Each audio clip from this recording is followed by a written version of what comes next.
Bapak, ibu-ibu, adik-adik, anak-anak, silakan tarik nafas. Tahan sebentar. Lepas pelan-pelan. Yakini seyakinnya. Kita bisa bernafas, bicara, jalan, makan, minum, bertemu, bersilaturahim, menuntut ilmu. Bisa berbuat baik untuk diri, teman, sahabat, saudara, tetangga dan orang lain.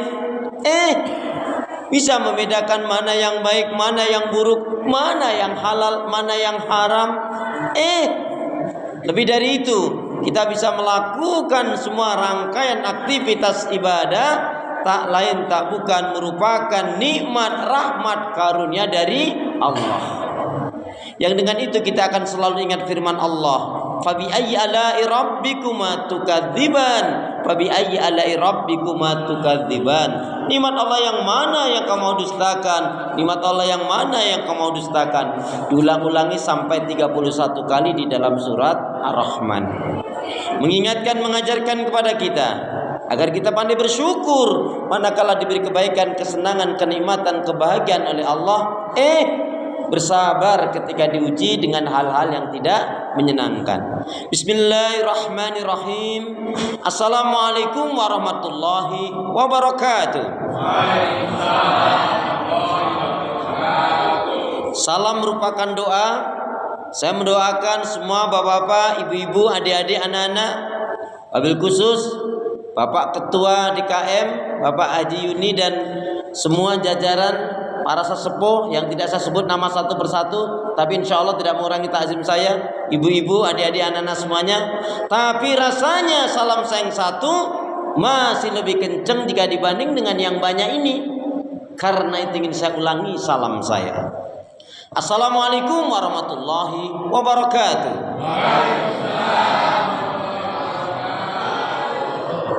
Kayaknya perlu diulangi. Kenapa perlu diulangi? Karena salam itu adalah merupakan doa. Seperti dalam ungkapan, salam rindu takkan pernah layu. Ada yang bilang cakep nih? Kalau bilang cakep bawa yang kompak ngapa? Salam rindu takkan pernah layu. Salam sayang takkan pernah hilang. Salam yang terbaik dan terindah, salamnya ahli ibadah, salamnya ahli surga. Assalamualaikum warahmatullahi wabarakatuh. Kalau melihat langsung dan dengar langsung, dari semangat jawab salamnya, sebagaimana semangat hadirnya pada hari ini adalah insya Allah ini semua adalah calon-calon penghuni surga. Amin. Innal hamdalillah nahmaduhu wa nasta'inuhu wa nastaghfiruh wa na'udzu billahi min shururi anfusina wa min sayyiati a'malina may yahdihillahu fala mudilla lahu wa may yudlilhu fala hadiyalah. Walhamdulillahilladzi qad amarana bil ittihadi wat ta'awun wa nahana 'anit tafarruqi wat tanazul. Asyhadu an la ilaha illallah wahdahu la syarikalah wa asyhadu anna Muhammadan abduhu wa rasuluhu la nabiyya wa la rasula ba'da. Yaqulullahu tabaraka wa ta'ala fil Qur'anil Karim, a'udzu billahi minasyaitonir rajim. Ya ayyuhalladzina amanu taqullaha haqqa tuqatih wa la tamutunna illa wa antum muslimun. Wa qala Rasulullah sallallahu alaihi wasallam, khairukum man ta'allamal Qur'ana wa 'allamahu wa qala ihris ala ma yanfa'uka, rawi Muslim. Bapak-bapak, ibu-ibu, adik-adik, anak-anak, jamaah sekalian yang dirahmati oleh Allah Subhanahu wa taala, jamaah Masjid Al-Ikhlas yang cinta pada kebaikan dan kebenaran, yang selalu mengharapkan keridhaan Allah Subhanahu wa taala.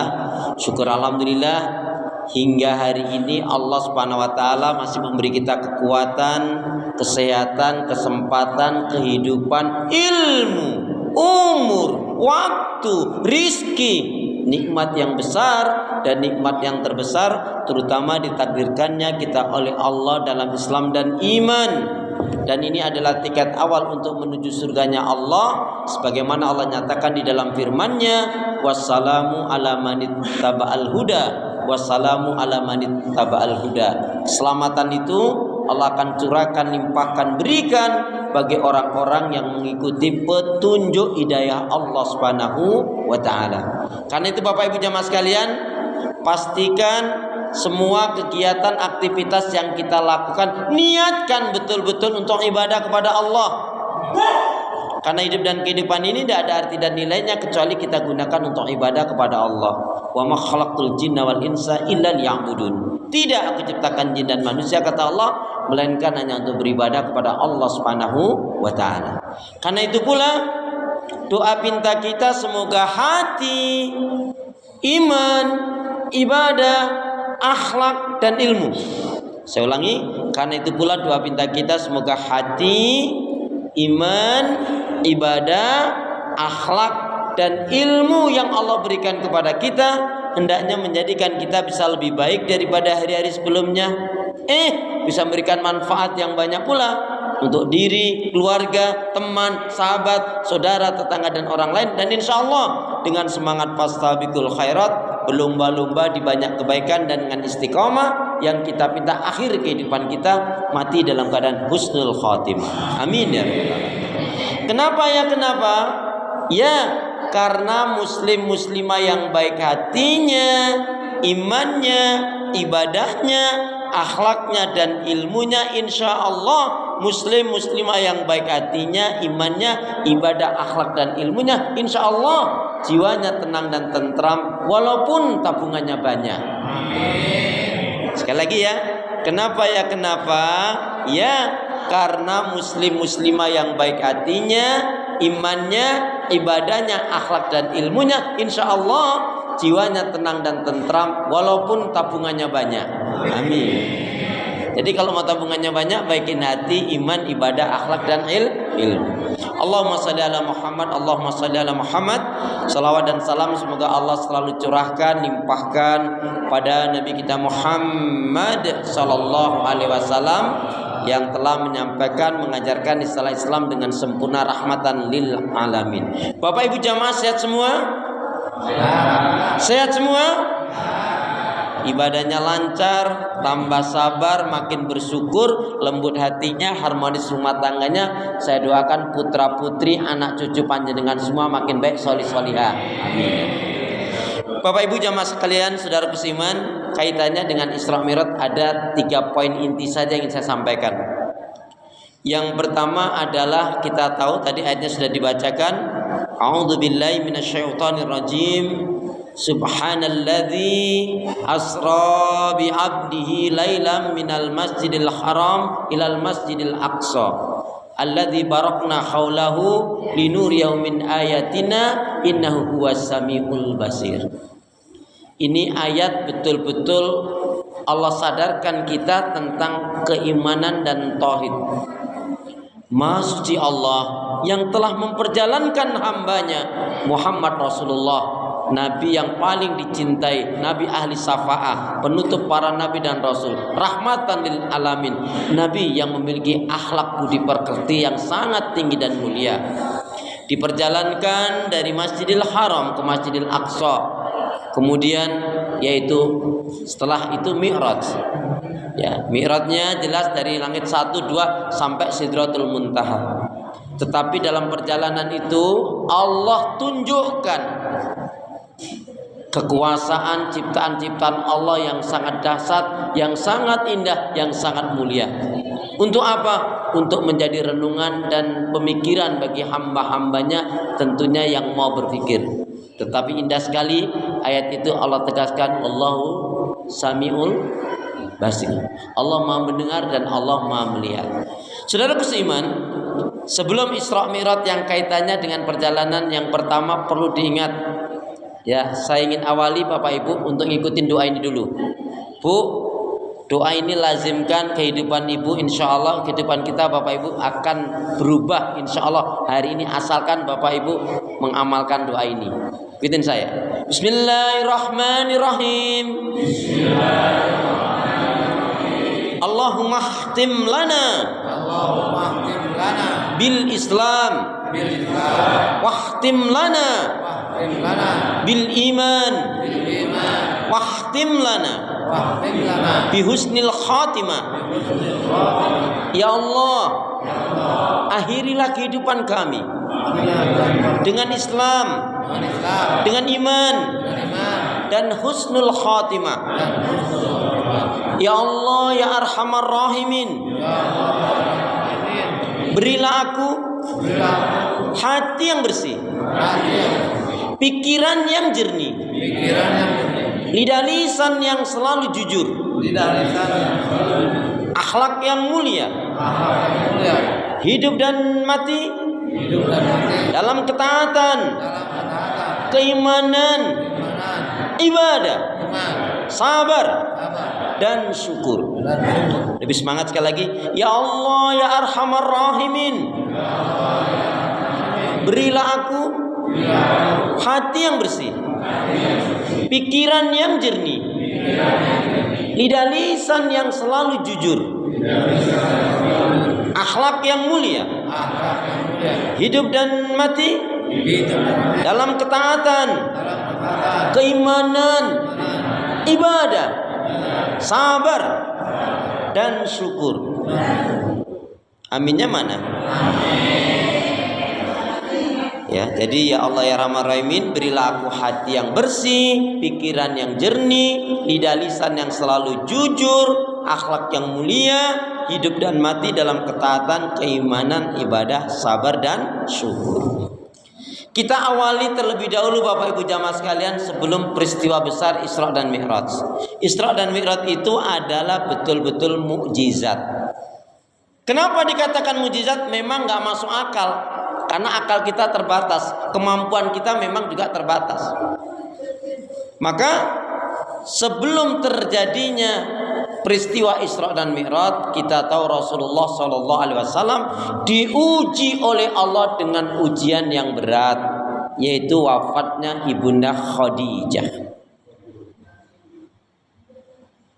seorang istri yang solihah. Bu, istri yang solihah itu dipandang menyenangkan, diperintah taat, ditinggal amanah. Nyenengke lan nentremke ati senajan tanggal tuwa. Duk.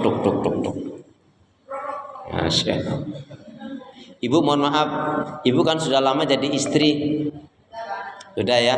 Apa sih artinya istri? Istri itu maknanya apa sih Bu? Kepanjangan dari apa sih istri? Apa itu istri? Pendamping suami. Lah kalau suami? Pendamping istri. Akhir mulak malik tok kalau gitu. Nih, istri, saya kajiannya singkat saja tapi Bapak Ibu bisa dapatkan yang bermanfaat. Istri, Ibu perhatikan. Istri itu ternyata makna kepanjangan dari istri, ingin selamat terus rajin ibadah. Setuju Pak? Istri ingin selamat terus rajin ibadah. Jadi kalau ada istri yang nggak semangat ibadah, nggak nyenengke, berarti dia belum solihah. Makanya kalau seorang laki-laki kok punya istri, udah kurang cantik kok judes cerewet bawel nyinyir, musibah banget itu. Alhamdulillah di sini wanita yang solihah. Kalau suami, apa suami? Jangan sampai lama jadi suami nggak ngerti makna suami. Suami ternyata makna kepanjangan dari suami, selalu usaha agar membahagiakan istri. Setuju Bu? Bangetan enggak mau setuju Bu? Jadi suami selalu usaha agar membahagiakan istri. Rasulullah ditinggal wafat Ibunda Khadijah betul-betul tergoncang, betul-betul sedih. Karena Ibunda Khadijah ini wanita yang pertama membenarkan risalah Nabi tentang keimanan. Yakin seyakinnya yang dibawa Nabi adalah al-haq. Dalam kesedihan tak lama kemudian, beberapa bulan kemudian, ditambah lagi dengan kematian pamannya Abu Thalib. Hanya bedanya kalau Abu Thalib itu kan meninggalnya masih tetap kafir. Sedihnya di mana? Sedihnya adalah ketika yang mengasuh, yang menjaga Nabi adalah Abu Thalib, tapi di akhir kehidupannya diminta oleh Rasul untuk mengatakan, "Qul ya ami la ilaha illallah." Katakan paman, tiada ilah yang berhak diibadah dengan benar kecuali hanya Allah Subhanahu wa taala, surga. Tapi ternyata itu tidak terucap. Inilah yang ingin saya katakan, bersyukur kita, wajib kita bersyukur karena Allah memberikan nikmat yang terbesar, nikmat yang besar dan yang terbesar, yaitu hidayah dalam Islam dan iman. Allah nyatakan wassalamu ala manittaba'al huda. Selamatan itu Allah curahkan, limpahkan, berikan bagi orang-orang yang mengikuti petunjuk hidayah Allah Subhanahu wa taala. Kita ini bukan siapa-siapa. Nabi Nuh istri dan anaknya kafir dan ingkar. Nabi Lut istrinya kafir dan ingkar. Nabi Ibrahim bapaknya, ayahnya kafir dan ingkar. Dan termasuk paman Rasulullah pun mati dalam kekafiran. Sedihnya kenapa hanya diminta untuk menyatakan la ilaha illallah pun tak terucap. Alhamdulillah kita ini bukan siapa-siapa, diberi petunjuk hidayah oleh Allah, yaitu alhamdulillah kita ini keponakan Rasul juga enggak, tapi diberi hidayah oleh Allah Subhanahu wa taala. Maka harus kita jaga ini. Ini yang pertama. Apa pelajaran yang penting? Setiap kita menghadapi ujian itu jangan sampai kita meninggalkan Allah. Bapak Ibu, termasuk orang yang bodoh sebodoh-bodohnya manusia adalah ketika dia diuji, dia ada masalah dengan manusia. Apakah dia masalah dengan suaminya, masalah dengan istrinya, masalah dengan orang tuanya, masalah dengan anak, masalah dengan bisnisnya, masalah dengan keluarganya. Dia punya masalah dengan manusia, tapi yang ditinggalkan Allah. Itulah orang yang bodoh. Meskinya kalau kita diuji semakin dekat kepada Allah, semakin meningkatkan, itu jalan keluarnya Allah akan beri. Dalam kesedihan itu Allah Subhanahu wa taala menghibur Rasul dengan menurunkan, memberikan mukjizat, yaitu diperjalankannya dari Masjidil Haram ke Masjidil Aqsa. Bapak Ibu, secara akal nggak masuk akal. Memang mukjizat itu nggak akan masuk akal, tapi harus dengan iman, dengan hati menerima. Kenapa kita menerima peristiwa Isra dan Mi'raj? Karena kita nggak tahu, karena kita nggak mampu, karena kita terbatas. Bayangkan secara akal perjalanan dari Masjidil Haram ke Masjidil Aqsa itu paling tidak mengendarai kuda atau unta selama 4 bulan sampai 6 bulan. Ya, perjalanan naik kuda dan unta itu secara akal yaitu 4 bulan sampai 6 bulan. Itu pun kalau kuda dan untanya nggak pakai masuk angin. Ya, kalau untanya pakai masuk angin sakit lebih lama lagi, nggak tahu. Tapi begitulah Rasulullah, ya Allah nyatakan diperjalankan oleh Allah, bukan Rasulullah jalan sendiri. Subhanalladzi asra bi abdihi lailam minal masjidil haram ilal masjidil aqsa. Allah perjalankan Bapak Ibu dari Masjidil Haram ke Masjidil Aqsa dalam 1 malam. Dari Masjidil Haram ke Masjidil Aqsa, kemudian ke Sidratul Muntaha, Mi'raj, baru mendapatkan perintah yaitu sholat. Tapi ingat, apa yang perlu kita pelajari di sini? Kita harus yakin banyak, ini bicara tauhid, banyak yang menurut manusia tidak mungkin, mustahil, impossible. Kita harus yakin seyakinnya pasti bagi Allah. Makanya seorang muslim mukmin itu, Bapak Ibu perhatikan, seorang muslim mukmin itu dia harus selalu optimis, tidak pernah pesimis, tidak sinis, dan juga tidak suka memponis, apalagi ngemis, najis gitu kan. Ya, jadi seorang muslim mukmin yang baik itu dia harus selalu optimis, tidak pernah pesimis, tidak sinis, dan juga tidak suka memponis, apalagi ngemis, najis. Itu kata Ustadz Akhlis, berarti bukan hadis. Ini mengajarkan kepada kita. Makanya apa? Sering kita menyatakan Allahu Akbar, subhanallah, walhamdulillah, Allahu Akbar, la haula wala quwata illa billah. Karena memang banyak yang menurut manusia tidak mungkin, mustahil, impossible. Kita harus yakin pasti bagi Allah. Dan ini Allah buktikan. Kan gak masuk akal, apalagi sampai naik ke langit. Tapi begitulah Allah berkehendak, maka bagi Allah tidak ada yang mustahil. Makanya Bapak Ibu, di sini ada keyakinan yang harus kita miliki. As-Salam, yang kasih keselamatan adalah Allah. Ar-Razzaq, yang kasih rezeki adalah Allah. Asy-Syafi', yang kasih kesembuhan, kesehatan Allah, yang memuliakan Allah, yang maha sempurna adalah Allah Subhanahu wa taala, maka mintalah kepada Allah. Iyyaka na'budu wa iyyaka nasta'in. Hanya kepada Engkau ya Allah kami beribadah, dan hanya kepada Engkau pula ya Allah kami mohon pertolongan. Jadi Rasulullah diuji dalam kesedihan kematian istri tercinta. Ibu, saya mau tanya, ibu-ibu kira-kira nanti di akhirat masih pingin ketemu suami ibu apa enggak, Bu?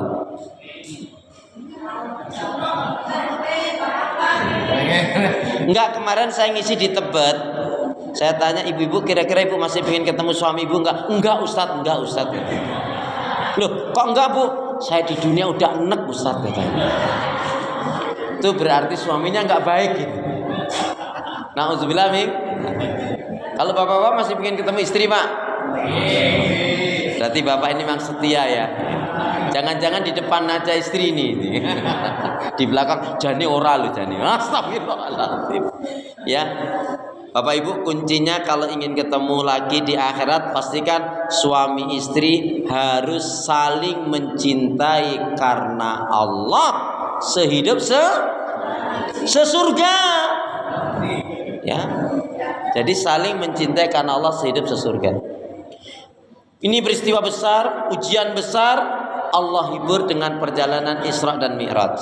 Yang menarik Bapak Ibu jamaah sekalian, Abu Bakar itu kan sering bolak-balik ke Masjidil Aqsa, ke Palestina sering karena beliau berdagang bisnis. Rasulullah itu tidak pernah sama sekali, atau belum pernah.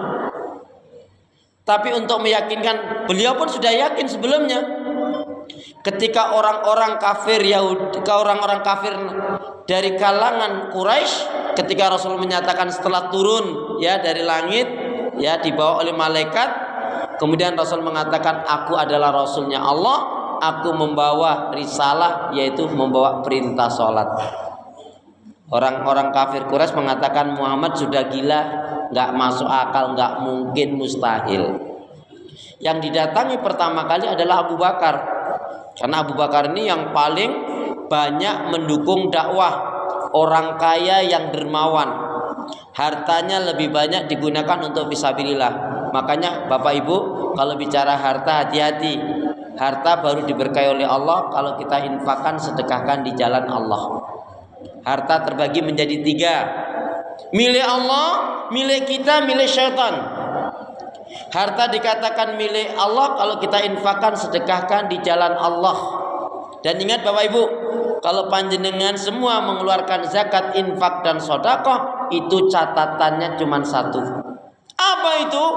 Keluarkanlah zakat, infak, sedekah Anda biar banyak, yang penting ikhlas. Biar banyak, yang penting ikhlas. Daripada sedikit gak ikhlas, lebih baik banyak tapi ikhlas. Udah sedikit gak ikhlas, jungkit-jungkit, najis. Na'udzubillah min. Ya. Harta milik Allah kalau kita infak sedekahkan. Harta milik kita kalau hanya untuk senang-senang, ajang sana, ajang sini, wirawiri sana sini. Harta milik syaitan, na'udzubillah dalik, kalau digunakan untuk maksiat dan dosa. Pertanyaannya diberitahu, hei Abu Bakar, ini Muhammad sudah gila, nggak masuk akal. Masa ngomong, kamu kan bolak-balik ke Masjidil Haram, ke Palestina. Tadi malam katanya dari Makkah ini ke Aqsa, kemudian ke langit. Coba kamu pikir, kenapa? Kalau sampai Abu Bakar jebol, tembus, maka yang lainnya akan kufur, murtad. Coba bener toh, nggak masuk akal kan? Abu Bakar hanya bertanya begini, Bapak Ibu. Betul yang dikatakan, yang kalian katakan itu adalah dari Muhammad Rasulullah? Iya, nggak masuk akal kok. Diulang, betul yang mengatakan itu Muhammad? Iya. Maka Abu Bakar mengatakan, kalau itu yang mengatakan Muhammad Rasulullah, ada yang lebih mustahil lagi, nggak masuk akal lagi. Aku yakin dan iman, katanya. Walah edan awakmu. Lah kok diharapkan menjadi murtad, malah yakin. Bahkan kalau ada yang lebih mustahil dari itu adalah yakin dan iman. Nah, ini bentuk keyakinan itu. Kalau sudah yakin itu, lihat ayatnya, lihat hadisnya. Orang yang beriman punya sikap inna makana qaulal mu'minina idza du'ilallah wa rasuliyakum bainahum ayaqulu sami'na wa ata'na. Dengar taat. Orang beriman sami'na wa ata'na. Kalau orang kafir sami'na wa asaina, kami dengar, kami langgar. Ada yang agak mending sami'na wa pikir-pikirna. Alhamdulillah masih mau mikir. Ada juga yang dablek sami'na wa tenang-tenangna. Jadi enggak. Yang dablek begitu-begitu saja. Bapak Ibu jamaah sekalian,